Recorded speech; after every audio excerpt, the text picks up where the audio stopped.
Notification लागू कर देगा, जारी कर देगा, तो क्या वो वक्फ की प्रॉपर्टी हो जाएगी? पूरा भारत ले लो। विष्णु जी, आपने टिप्पणी सुनी होगी, मुझे यकीन है इस बात पर। पूरा भारत ले लो वो कह रहे हैं। वो कह रहे हैं कहीं भी नोटिफिकेशन लगा देते हो, ताजमहल भी ले लो।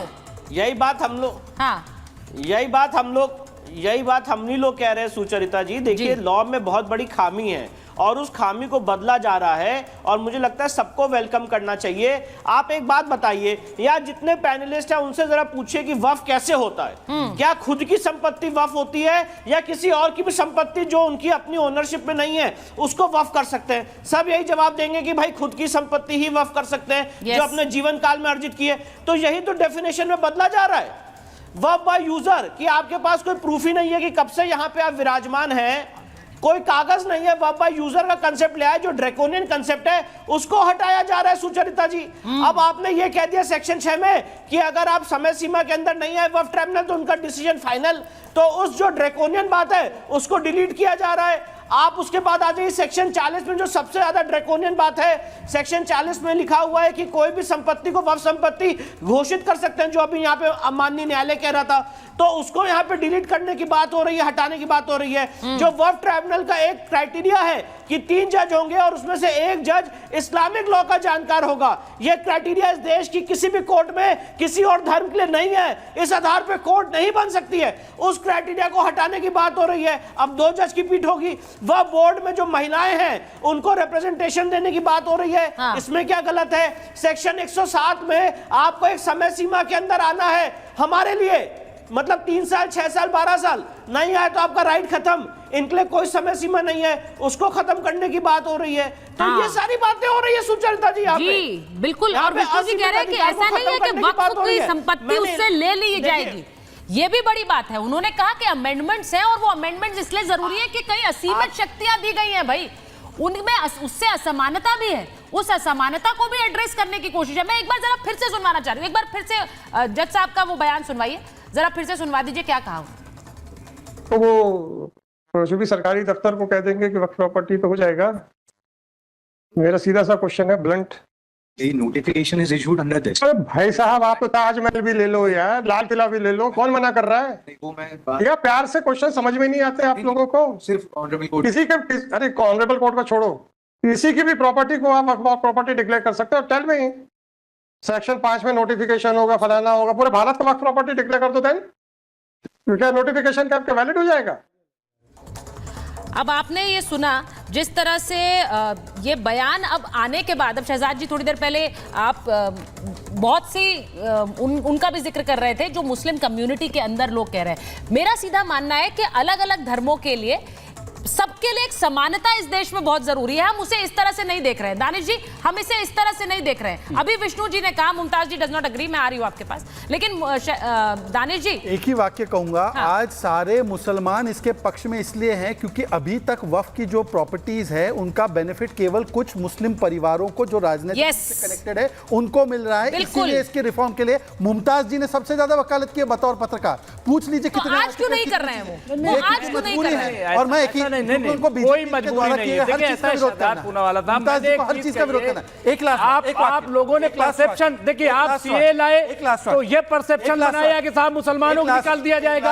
आप जो है यूनिफॉर्म सिविल कोड जब लाने की बात करते हैं तब आप कहते हैं मुसलमानों के राइट्स हम जो छीन लेंगे।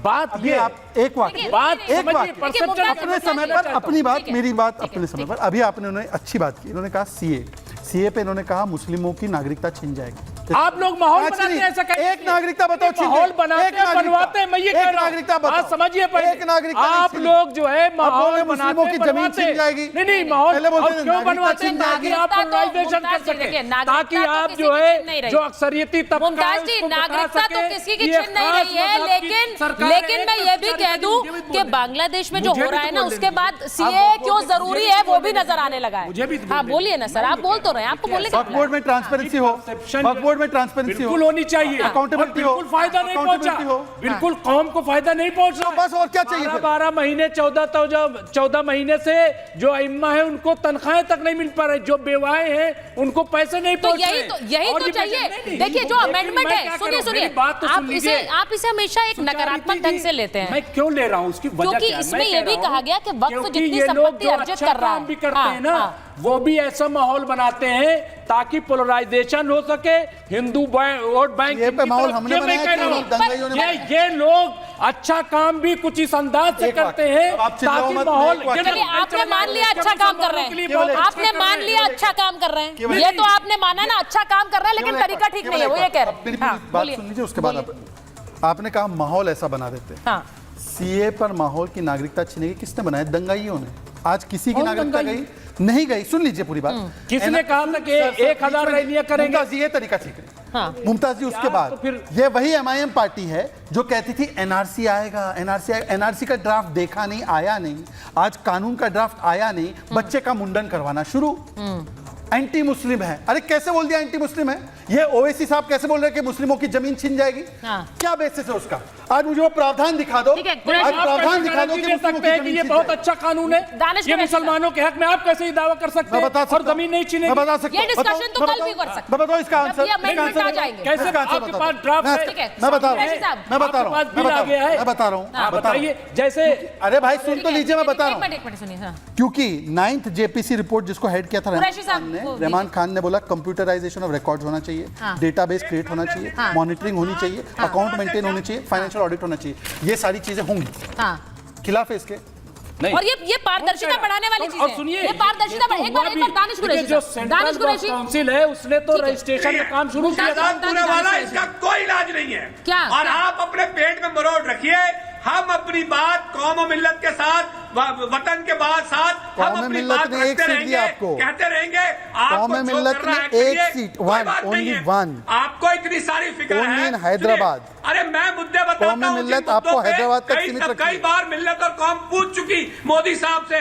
मोदी आप साहब कौम में जवाब परिवार नहीं देते है, इसका। मिल्लत तो नहीं है Basis आपकी। of worship act पे स्टैंड क्लियर कर दीजिए। आप कह लीजिए कि कानून खत्म हो गया है तो नहीं जवाब देंगे उसका, पार्लियामेंट में इसका जवाब नहीं देंगे। दानिश जी, और इसके बाद एजुकेशन की दानिश बात जी, आएगी। ये फिर मिस इन्फॉर्मेशन है, ये फिर मिस इन्फॉर्मेशन है। मैंने शो के शुरुआत में भी कहा कि कानून अबॉलिश नहीं, कानून में अमेंडमेंट किया जा रहा है।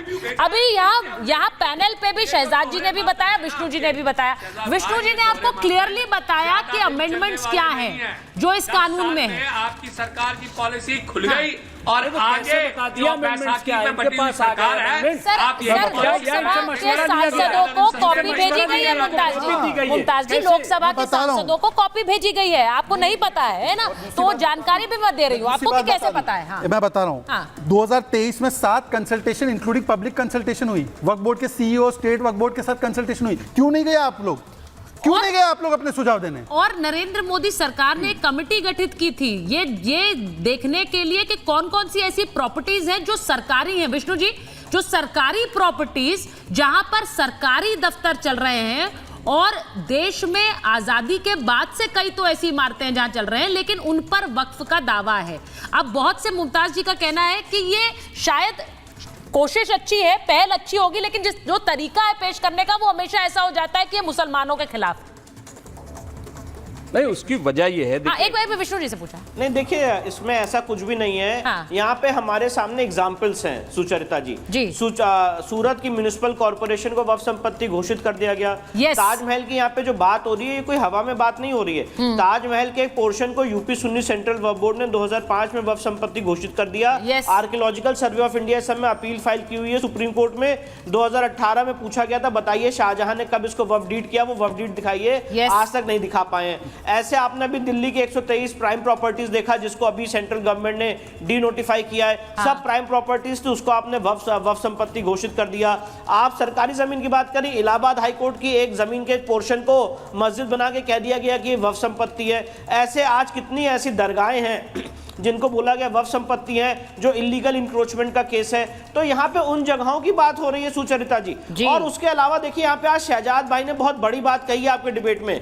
इन्होंने प्लेसेस ऑफ वर्शिप एक्ट को वफ एक्ट से कंपेयर किया है। ये इस सारी बात का बहुत अच्छा जवाब है, क्योंकि प्लेसेस ऑफ वर्शिप एक्ट में यहाँ पे जितने बाकी 3 पैनलिस्ट बैठे हैं उनका क्या तर्क है कि आप कोर्ट नहीं जा सकते कृष्ण जन्मभूमि के लिए, ज्ञान व्यापी के लिए या बाकी और साइट्स को रिक्लेम करने के लिए। तो आपने एक समाज को रोक दिया कोर्ट जाने से, और दूसरी तरफ आपको उसी सरकार ने 4 साल में पावर दे दी कि किसी भी संपत्ति को वफ संपत्ति घोषित करे और उसके बाद आदमी वफ ट्राइब्यूनल, हाई कोर्ट और सुप्रीम कोर्ट लड़ता रहे। तो ये जो मतलब इम्बैलेंस क्रिएट किया है कानून ने, आज उस कानून के इम्बैलेंस को ठीक करने की यहाँ पे बात हो रही है। यहाँ पे वफ एक्ट को रिपील करने की बात हो ही नहीं रही है।